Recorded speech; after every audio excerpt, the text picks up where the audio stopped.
Hola chicos, bien, pues vamos con la tercera clase de metabolismo, ¿vale? Antes de empezar, están mis vecinos haciendo obras, ¿vale? Estoy aprovechando ahora que han parado un segundo, ¿vale? Pero seguramente no dé tiempo a que termine la clase antes de que vuelvan a darle a la taladradora, martillo eléctrico, lo que estén, ¿vale? Llevo 2 días retrasándolo a ver si conseguía un poco el silencio, pero nada, así que ya no puedo retrasarlo más, o no quiero, ¿vale? Retrasarlo más. Así que bueno, pues voy con ello, ¿vale? Con el anabolismo. Es la última parte del metabolismo que nos faltaba. Digamos que el anabolismo son procesos constructivos donde se sintetizan moléculas complejas a partir de moléculas sencillas, ¿vale? Y para ello, en esa transformación de moléculas simples a complejas, va a haber un gasto de energía, ¿vale? Este gasto de energía generalmente va a ser llevado a cabo por la desfosforilación del ATP. Bien, tenemos que distinguir dos tipos de anabolismo, ¿vale? El anabolismo autótrofo. En este caso vamos a partir de compuestos inorgánicos sencillos, ¿vale? Para formar compuestos orgánicos más complejos, ¿de acuerdo? Los precursores inorgánicos van a ser sobre todo dióxido de carbono y agua, ¿vale? Pero también podemos hablar de nitrógeno, de azufre, etcétera, ¿vale? En este caso distinguimos dos grandes modalidades de anabolismo autótrofo, el fotosintético y el quimiosintético, ¿vale? Y es de lo que vamos a tratar principalmente en este tema. Aunque también existe el anabolismo heterótrofo, ¿de acuerdo? En este caso partimos de compuestos orgánicos sencillos para formar compuestos orgánicos más complejos. Vamos a ver solo un tipo de anabolismo heterótrofo, ¿de acuerdo? Pero bueno, en este caso se va a llevar a cabo en células autótrofas, ¿vale? Y también en... Bueno, ya han empezado los vecinos, pues espero que no lo oigáis, pero si lo oís, que sepáis qué es eso, ¿vale? Que no es vuestra cabeza, que os estáis ya volviendo locos. Bueno, pues eso, ¿de acuerdo? Al anabolismo heterótrofo. Bien, en cuanto al anabolismo heterótrofo, me interesa sobre todo dos procesos, ¿vale? Y probablemente el más complicado de estos procesos es el nombre. En este caso hablamos de la gluconeogénesis, ¿vale? Para ello vamos a... Uy, aquí no tengo... ¿Para marcar? No tengo, vale. Bueno, la gluconeogénesis, ¿vale? Vamos a analizar el nombre.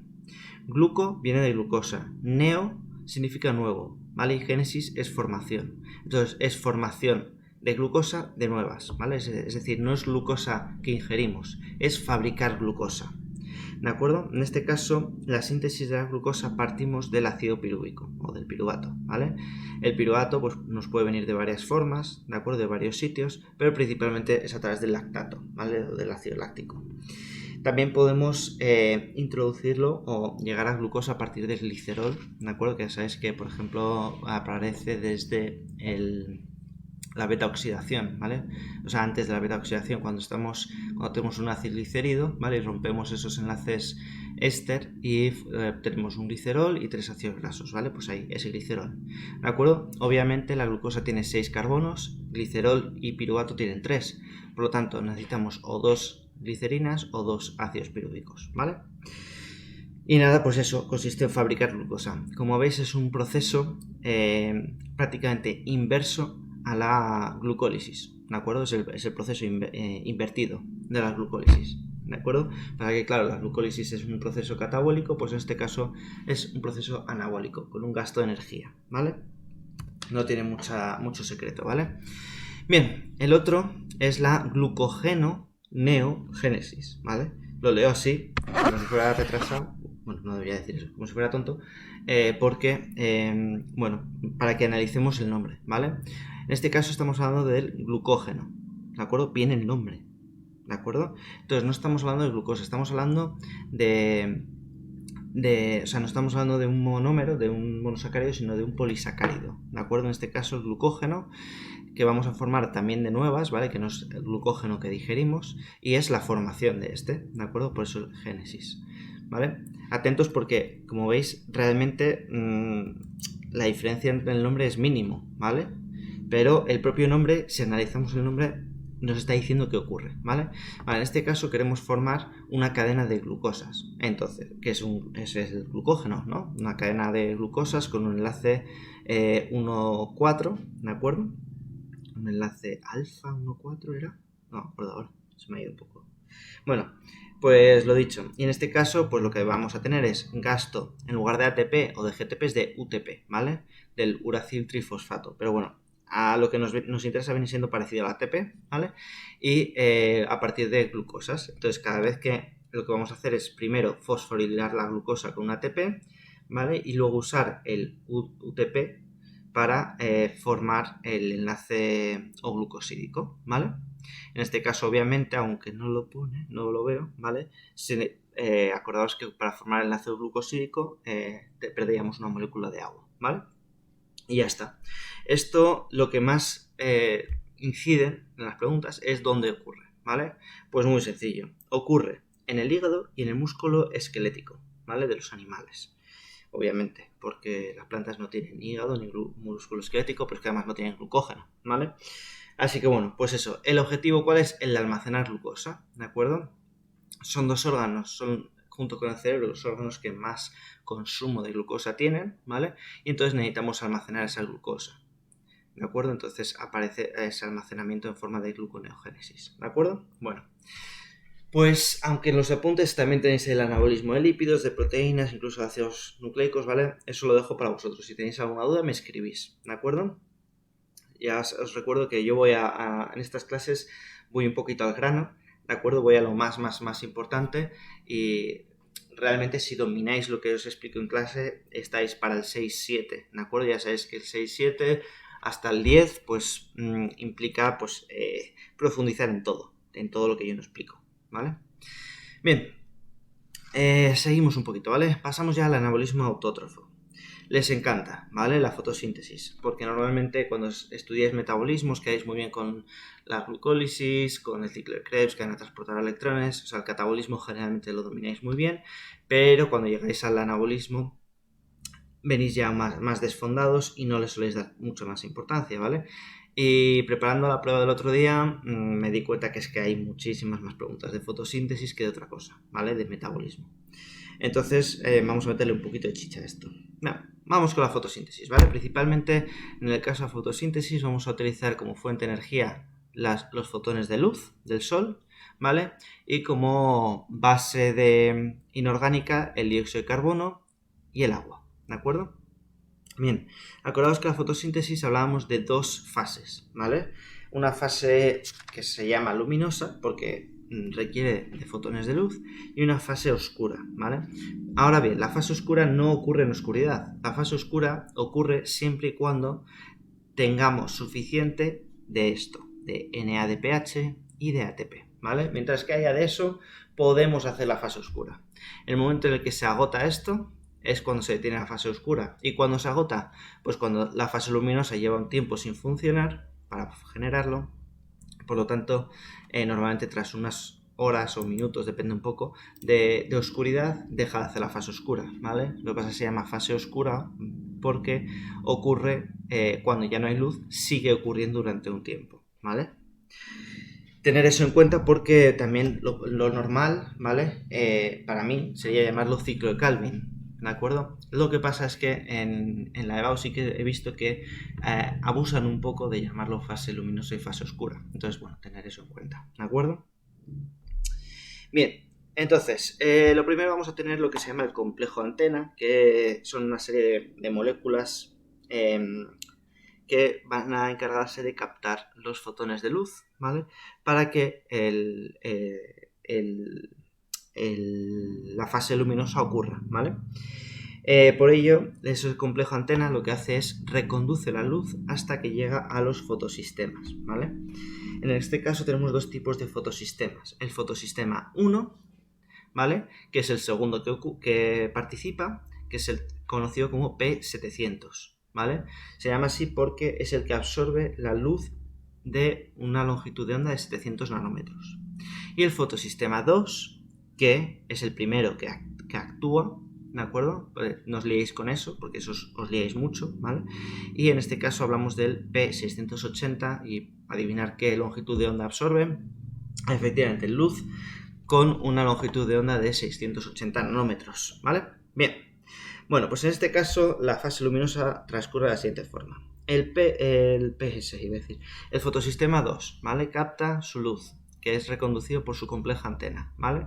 Y esto le permite utilizar esa energía para ionizar el agua, ¿vale? Bueno, lo que hace es ¿cómo se dice? Hace la fotólisis del agua, como me salía, ¿vale? Eso tenéis que conocerlo, ¿vale? La fotólisis del agua, y entonces separa de una molécula de agua el oxígeno por un lado y los protones por otro, y aprovecha la liberación de electrones, ¿vale? Al final se quedan los hidrógenos en forma de protones y entonces han perdido un electrón, ¿vale? Y entonces ese electrón hace que ese fotosistema se excite.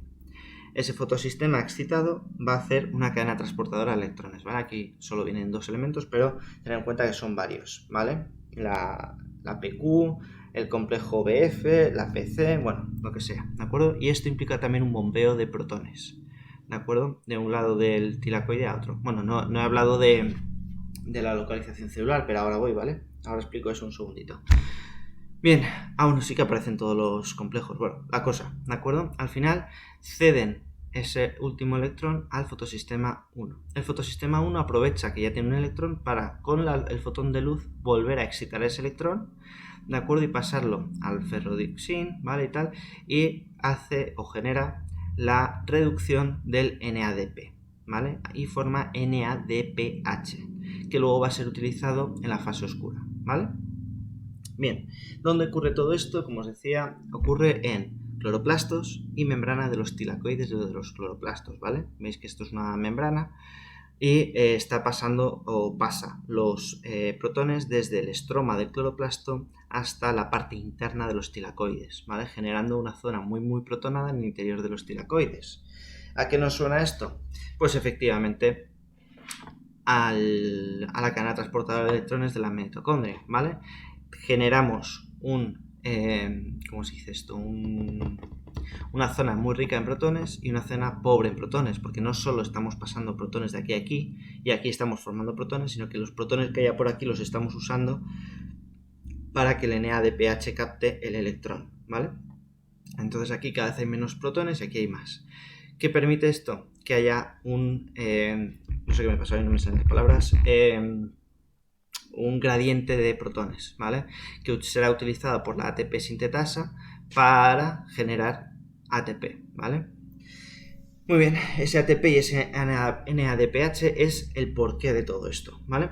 Bien, tenéis que tener en cuenta dos tipos de fosforilación, ¿vale? La fosforilación cíclica y la fosforilación no cíclica, ¿vale? La no cíclica es esta que acabo de explicar.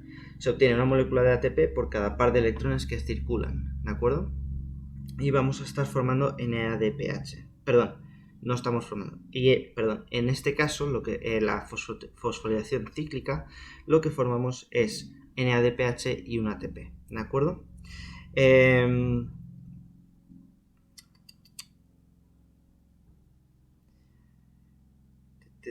segundito. En este caso, bueno, pues los electrones que están excitados por el fotosistema 1, ¿vale? Ceden los electrones al NADPH, ¿vale? Y son, en este caso, permite formar ese NADPH, ¿de acuerdo? Perdón, ocurre aquí. ¿Dónde ocurre? Espera, me estoy liando un poquito, ¿vale? Bueno, aquí tenemos la fosforilación cíclica, sería esto. Tengo algo, no. ¿Vale? Y la no cíclica es la que ocurre con la ATPasa, ¿vale? Bien. En este caso, bueno, pasamos a la fase oscura, ¿vale? En la fase oscura, pues hay varias diferentes tipos de ciclos, ¿de acuerdo? Hay uno para formar glucosa, que sería el ciclo de Calvin y es el principal, pero luego hay otros. Lo que pasa es que nosotros nos centramos en el ciclo de Calvin, ¿vale? Tener en cuenta eso. En el caso del ciclo de Calvin, lo que ocurre es la fijación del CO2. La fijación del CO2 ocurre principalmente sobre la ribulosa 1,5-bifosfato, ¿vale? Tenemos aquí la molécula. La ribulosa es una pentosa y al fijarle un dióxido de carbono se transforma en una hexosa, ¿vale? Lo que pasa es que en realidad no se forma una hexosa, sino que lo que vamos a hacer es que se redistribuyen en este proceso de carboxilación, se redistribuyen los carbonos y en lugar de formar 6 moléculas de 6 carbonos, vamos a formar 12 de 3, ¿vale? Entonces formamos al final 12 ácidos 3 fosfolicéricos, ¿vale? Con la adición de 6 dióxidos de carbono y también 6 moléculas de agua. En ese proceso de carboxilación lo que hemos hecho es fijar el CO2, ¿vale? Después hay un proceso de reducción. El proceso de reducción es el proceso de gasto de energía, ¿vale? Vamos a gastar ATP, vamos a gastar el NADPH que hemos formado en la fase luminosa, ¿vale? O sea, toda la fase luminosa es para poder hacer este paso de reducción, ¿de acuerdo? A su vez se liberan moléculas de agua, ¿vale? Y lo que obtenemos son esas 12 moléculas de 3 carbonos que antes estaban con una fosforilación. Ahora lo que vamos a tener son esas mismas 12 moléculas, pero con cada una con 2 fosfatos, ¿vale? Es decir, con mucha energía. Bien, pues hay un tercer paso, que es el de la regeneración, que es para volver a empezar el ciclo, ¿vale? En este caso, pues de estas 12 moléculas vamos a pasar a 6 moléculas de 5 carbonos, 6 ribulosas, 5 fosfatos, ¿vale? ¿Qué es lo que ocurre? Que hemos pasado de 12 por 3 moléculas, es decir, 36 carbonos, ¿vale? Ahora vamos a pasar a solamente 30 carbonos. ¿Dónde se han ido esos 6? Pues hay una pequeña salida de 6 carbonos en forma de glucosa, ¿vale? Bien, para la última fase de regeneración necesitamos otro pequeño gasto de ATP, ¿de acuerdo? Entonces, todo esto va a venir de la fase luminosa también, ¿vale? Bien, estoy pensando, es que me estoy rayando un poco porque no he explicado muy bien lo de la fase luminosa y la fase, o sea, la fase cíclica y no cíclica, ¿vale? Voy a volver un segundo para atrás, lo siento porque como me preparé esto hace 2 días y llevo 2 días esperando que el vecino deje de hacer las obras, estoy un poco pez, ¿vale? Lo siento mucho, igual vuelvo a grabar esta clase en un par de días, ¿vale? Para que lo tengáis más mejor. ¿Ves? Es que no sé hablar. Bueno, mejor, ¿vale? Solamente un segundito, ¿vale? Tenemos dos dentro de la fase luminosa, ¿vale? Tenemos el paso de los electrones, como os he explicado, ¿vale? Para formar el flujo cíclico, ¿vale? En este caso el flujo cíclico llega hasta el NADPH, ¿vale?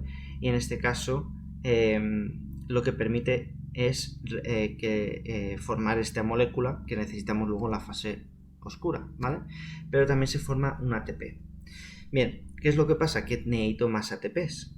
Entonces hay un segundo proceso en el cual actúa la ferredoxina, ¿vale?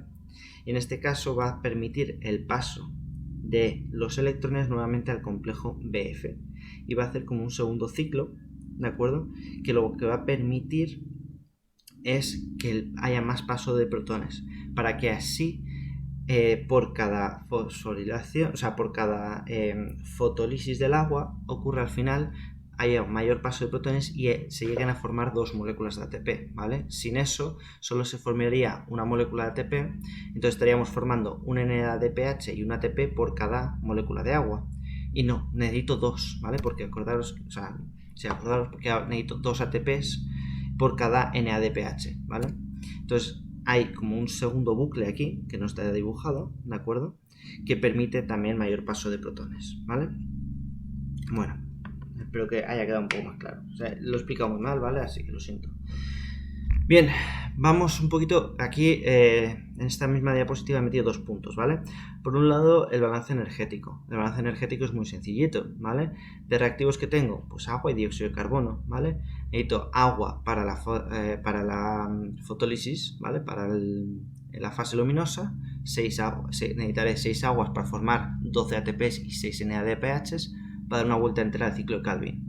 Y necesito otros 6 aguas para formar o para participar en el ciclo de Calvin, ¿de acuerdo? Todo este proceso libero 6 moléculas de oxígeno, ¿vale? Que es un producto de desecho de la fotosíntesis, ¿vale? También necesito los 6 CO2 que voy a introducir en el ciclo de Calvin, ¿de acuerdo? Todo ello me va a permitir formar al final una molécula de glucosa y 6 moléculas de agua, ¿vale? Entonces en la fotosíntesis, en total, acordaos que vamos a tener, aunque vamos a usar 12 moléculas de agua, estoy generando también 6 moléculas de agua, ¿vale? Entonces al final el balance es 6, ¿de acuerdo? 12 menos 6, 6, ¿vale? Y al final, ¿cuál es el balance energético? Pues la degradación de una molécula de glucosa, ¿de acuerdo? Es decir, la planta puede hacer esto que al final a él le supone un coste cero de energía porque está usando la energía del sol, pero luego forma esa glucosa que puede utilizar generalmente para obtener energía, ¿vale? En la glucólisis que ya hemos visto. Bien, por otro lado, los factores que influyen en la fotosíntesis. Esto no lo preguntan mucho, pero creo que es muy fácil de entender y no cuesta nada, ¿vale? Que es lo típico que es gratis de estudiar. Bien, ¿qué va a influir? ¿Qué necesita? Es básicamente, si tenéis una planta en casa, cuidarla una semana y ¿qué necesita la planta? Bueno, pues necesita dióxido de carbono, ¿vale? Bien, ese dióxido de carbono va a aumentar el rendimiento fotosintético, ¿vale? Hasta cierta cantidad, ¿vale? Según la concentración de dióxido de carbono en la atmósfera, ¿vale? Aquí nos pone un 30, ¿vale? No sé cuál es la unidad, como no hay unidades, ¿vale? Pero del 30 hasta el 100 no mejora, no incrementa, ¿vale? O sea, a partir de cierta cantidad de dióxido de carbono, la fotosíntesis no mejora, ¿vale? No incrementa esa velocidad. ¿De acuerdo? Depende de la planta también. Hay plantas que con una pequeña saturación de dióxido de carbono ya están al máximo. Y hay otras que necesitan más, ¿vale? Generalmente cuando veis algún post de plantas buenas para eliminar la contaminación en la ciudad, son plantas que tienen mayor capacidad de actuar bajo concentraciones de dióxido de carbono altas, ¿vale? Bueno, también obviamente la influencia de la luz, ¿vale? Cuanto más luz hay, mayor rendimiento fotosintético, hasta cierto punto, ¿vale? Es decir, hasta cierto punto donde pueden generar la rotura de las proteínas, ¿vale? De la desnaturalización de las proteínas. Pero, como veis, tienen un pico, ¿vale? Muy importante de luz, ¿de acuerdo? Nuevamente varía según la planta, ¿vale? Hay plantas que necesitan más luz, menos luz, luz directa, luz indirecta, bueno.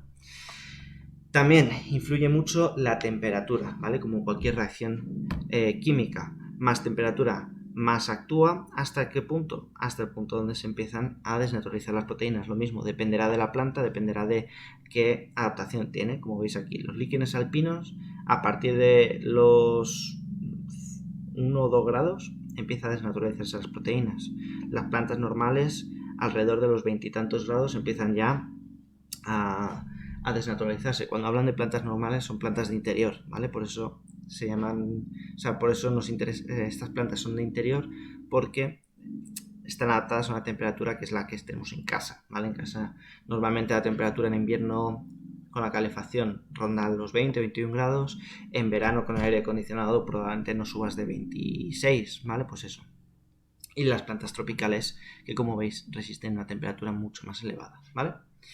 Bueno, no está aquí, pero también... ¿O sí? No está aquí, ¿vale? Pero también influye la cantidad de oxígeno, ¿vale? En este caso al revés. Es decir, cuanto más oxígeno, menos fotosíntesis. Y también influye, obviamente, tanto la humedad como el color de la luz, ¿vale? Es decir, las plantas, ¿qué tipo de luz necesitan? Pues ya lo sabemos, generalmente luz verde, ¿vale? Bueno, y la humedad, obviamente, pues un cactus necesita poca y pues una planta tropical mucha. Bien. Vamos con la quimiosíntesis. De la quimiosíntesis me interesa prácticamente que entendáis que actúa igual que la fotosíntesis, dos fases, ¿vale? Una fase donde transformamos compuestos inorgánicos en orgánicos, ¿vale? Perdón, inorgánicos, que sería lo que es el ciclo de Calvin. De hecho, muchas veces es el propio ciclo de Calvin, ¿vale? Y un proceso de obtención de energía, ¿vale? Un proceso de oxidación que suele ser entre compuestos inorgánicos, ¿vale? En este caso lo que cambia principalmente es la fuente de los componentes inorgánicos, ¿vale? Y la fuente de luz, obviamente, de energía, que no es luz, ¿vale? Bien, ¿qué organismos quimiosintéticos conocemos o vamos a estudiar? Bueno, pues prácticamente las bacterias del nitrógeno, ¿vale? Son esas que viven en el suelo y nos van a nitrificar el suelo, muy bueno para los huertos, etcétera, ¿vale? Ya que descomponen el amoníaco, ¿de acuerdo? Son las que tengo en gran cantidad en el acuario, que me permiten eliminar el ácido úrico de los peces, ¿vale? Para que no se intoxiquen con su propia orina, ¿vale? Necesito muchas bacterias de estas para que puedan vivir mis peces en el acuario, ¿vale? Luego tendremos las bacterias incoloras del azufre, ¿vale? Las incoloras no absorben la luz y lo que utilizan son generalmente fuentes hidrotermales, ¿vale? Ambientes ricos en azufre. Por otro lado, las bacterias del hierro van a utilizar sales ferrosas, ¿vale? Generalmente procedentes de vertidos mineros, ¿vale? O, bueno, de forma natural aparecen en algunos sitios como en Río Tinto, en Huelva, ¿vale? Y bacterias del hidrógeno que utilizan el hidrógeno como sustrato y bueno, en este caso son generalmente bacterias quimiótrofas facultativas, ¿vale? Muy raritas y nada, pues eso básicamente, ¿vale, chicos? No es la mejor clase que he dado en mi vida, pero bueno, con eso terminamos el metabolismo, ¿vale? Cualquier duda, por favor, escribidme, que no me extrañaría que surgieran dudas después de esta clase que he dado, ¿vale? Así que nada, chicos, un saludo y mucha suerte. Chao.